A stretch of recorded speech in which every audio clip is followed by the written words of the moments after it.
नमस्कार दोस्त, मैं शिव कुमार यादव आपके बीच। आज हम पढ़ेंगे राष्ट्रीय गीत, राष्ट्रीय गान, राष्ट्रीय चिन्ह, राष्ट्रीय ध्वज क्या है।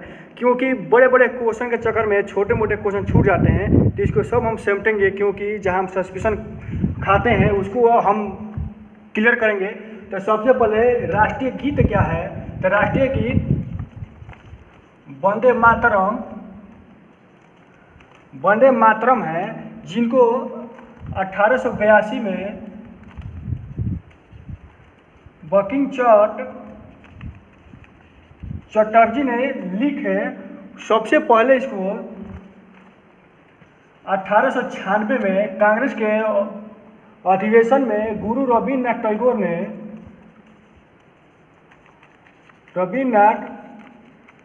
टैगोर ने इसको गाए।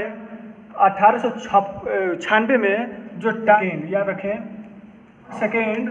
तो ये जो वंदे मातरम है, आज़ादी के दौरान जो आंदोलन हुआ था उसमें ज़्यादातर इसको इस्तेमाल किया गया कि वंदे मातरम करके। अब आता है राष्ट्रीय गान।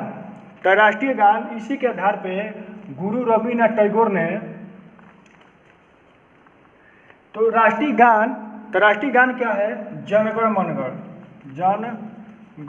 मन गण। तो इसको रविन्द्रनाथ टैगोर ने 1905 में बंगाली भाषा में लिखे। याद रखें, बंगाली भाषा में लिखे जो जनगण मनगण है, जो राष्ट्रीय गान है, इसको 1905 में लिखे। अब 1911 में सबसे पहले कोलकाता में इसको गाया गया। सबसे पहले कलकत्ता में गाया गया। तो उस समय उसका टाइमिंग भी जो है कि 52 सेकेंड लगा। याद रखें, 52 सेकेंड लगा। और इसको कब अपनाया गया? जो गणतंत्र दिवस हम मनाते हैं 26 जनवरी को, तो गणतंत्र दिवस 26 जनवरी 1950 को लागू हुआ था। तो 2 दिन पहले यानी जो है कि 24 जनवरी 1950 को लागू किया गया। किसको? राष्ट्रीय गान यानी जनगण मनगण को। उसके बाद आता है राष्ट्रीय चिन्ह। तो राष्ट्रीय चिन्ह जो है कि अशोक स्तंभ को बोलते हैं। जो सारनाथ, जो सम्राट अशोक हैं, उनको जो चार शेरों को जो अशोक स्तंभ है उसको हम राष्ट्रीय चिन्ह मानते हैं। तो राष्ट्रीय चिन्ह कहाँ से लिया गया है? सारनाथ। याद रखें, राष्ट्रीय चिन्ह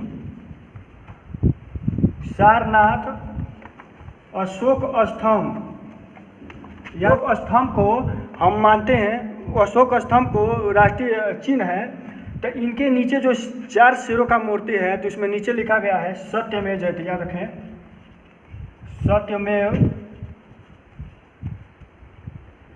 सत्यमेव जयते, जो कि मुंडको उपनिषद से लिया गया है। इसको याद रखें, मुंडको उपनिषद से लिया गया है, जिसको जो है कि 26 जनवरी, याद रखें, 26 जनवरी 1950 को लागू किया गया। जो हमारा राष्ट्रीय जो है कि चिन्ह है अशोक स्तंभ, जिसको जो है कि 26 जनवरी 1950 को लागू किया गया। अब इसको आप स्क्रीनशॉट ले लो। उसके बाद आता है राष्ट्रीय ध्वज। तो राष्ट्रीय ध्वज के बारे में हम पूरी विधिवत तरीके से हम समझ लेंगे। एक और आता है, जैसे ये आपका जो जनगण मनगण है, तो इसको अगर डेट देखा जाए तो डेट क्या है आपको? जो सबसे पहले 1911 में गाया गया, तो ये 27 दिसंबर। याद रखें, 27 दिसंबर को, यानी 27 दिसंबर 1911 को इसको गाया गया। क्योंकि जब दिल्ली से पहले आपका कोलकाता ही राजधानी था, 1912 में आकर के दिल्ली बनाया गया। तो इसका जो है 27 दिसंबर 1911 को सबसे पहले कलकत्ता में जनगण मनगण को गाया गया, जो 52 सेकेंड टाइम लगा। तो इसको आप स्क्रीनशॉट ले लीजिए। उसके बाद अब आते हैं राष्ट्रीय जो है ध्वज क्या है, उसके बारे में समझेंगे। तो अब राष्ट्रीय ध्वज क्या है, तो इसको हम पूरी तरीके से समझ लेते हैं। तो राष्ट्रीय ध्वज तिरंगा। तो तिरंगा को किसने बनाया? पिगली। याद रखें, पिगली वकैया। पिगली ओकैया जो आंध्र प्रदेश के रहने वाले थे, आंध्र प्रदेश को रहने वाले थे, वो एक कृषि वैज्ञानिक थे, याद रखें, कृषि वैज्ञानिक थे, कृषि वैज्ञानिक थे तो जिन्होंने राष्ट्रीय ध्वज को बनाए। तो राष्ट्रीय ध्वज को याद रखें 22 जुलाई 1947 को इसको वर्तमान स्वरूप, याद रखें, वर्तमान स्वरूप अपनाया गया। 22 जुलाई को, यानी 22 जुलाई 1947 को वर्तमान स्वरूप अपनाया गया। जो 15 अगस्त, याद रखें, 15 अगस्त 1947 से लेकर 26 जनवरी, याद रखें, 26 जनवरी 1950 तक इसको जो है कि राष्ट्रीय ध्वज के रूप में इसको अपनाया गया। उसको याद रखें, राष्ट्रीय ध्वज के रूप में अपनाया गया। अब आता है कि राष्ट्रीय ध्वज के बारे में थोड़ा हम समझ लेते हैं। जैसे हमारा झंडा हो गया, इसको याद रखें, ये हमारा झंडा हो गया। तो झंडा को 3 पट्टियों में है। तो ऊपर जो है खेसरिया रंग है, याद रखें, खेसरिया रंग है। तो खेसरिया रंग का मतलब ये होता है कि हमारा शक्ति एवं साहस का प्रतीक है, शक्ति एवं साहस का प्रतीक है। और बीच में आता है श्वेत, इसको याद रखें, श्वेत। तो ये सत्य और शांति का प्रतीक है, याद रखें इसको, सत्य एवं शांति का प्रतीक है। नीचे आता हरा। तो हरा जो है कि आपका विकास, याद रखें, विकास और उर्वरता का प्रसिद्ध है। और बीच में आता है जो हमारा राष्ट्रीय जो चिन्ह है अशोक स्तंभ। तो वहाँ से जो चक्र है, तो चक्र को यहाँ ला गया क्योंकि इसमें 24 तीली होती हैं। तो 24 तीली का मतलब ये हो गया कि मनुष्य एक 24 घंटा गतिशील प्राणी होता है। इसको याद रखें, गतिशील प्राणी है। रुकने का मतलब मृत्यु। अब झंडा का अनुपात समझ लें, लंबाई गुणा चौड़ाई, तो इनका अनुपात है 3:2। तो ये हमारा झंडा का स्वरूप है। अब आते हैं राष्ट्रीय दिवस। तो राष्ट्रीय दिवस 3 है। तो इस और जो है कि 15 अगस्त, 26 जनवरी और 2 अक्टूबर यानी गांधी जयंती को। तो इसको याद रखें,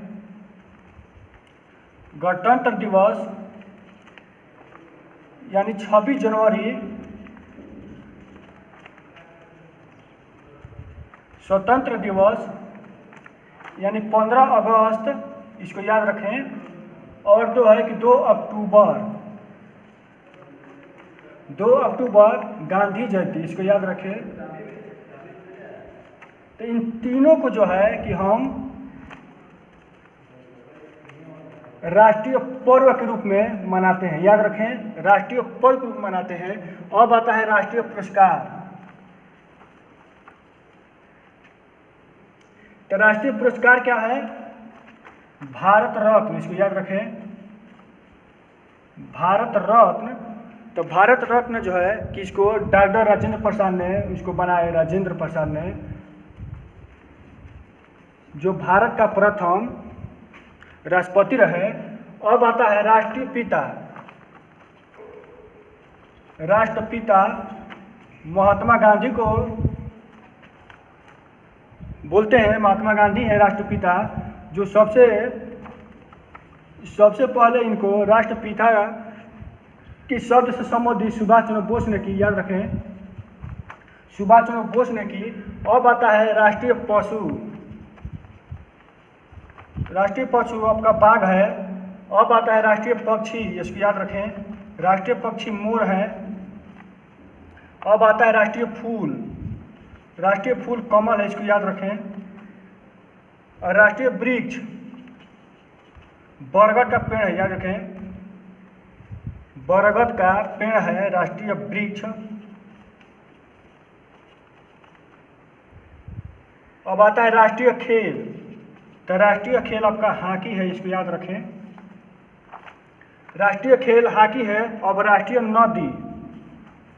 नदी गंगा है, जो भारत का सबसे बड़ी नदी गंगा है। अब आता है राष्ट्रीय मुद्रा, याद रखें, राष्ट्रीय मुद्रा रुपया है, इसको याद रखें। अब आता है राष्ट्रीय भाषा।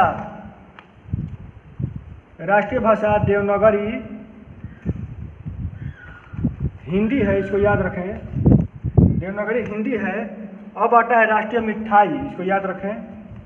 मिठाई तो आपका है जलेबी है, इसको याद रखें। राष्ट्रीय भाषा जलेबी है। अब आता है राष्ट्रीय ग्रंथ। राष्ट्रीय ग्रंथ आपका गीता है, इसको याद रखें। राष्ट्रीय ग्रंथ गीता है।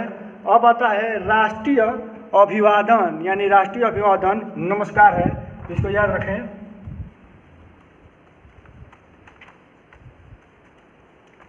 नमस्कार है। क्योंकि बड़े बड़े क्वेश्चन के चक्कर में ये छोटे मोटे क्वेश्चन छूट जाते हैं, तो इस पर हम आज चर्चा किए। अगर अच्छा लगा हो तो वीडियो को लाइक शेयर और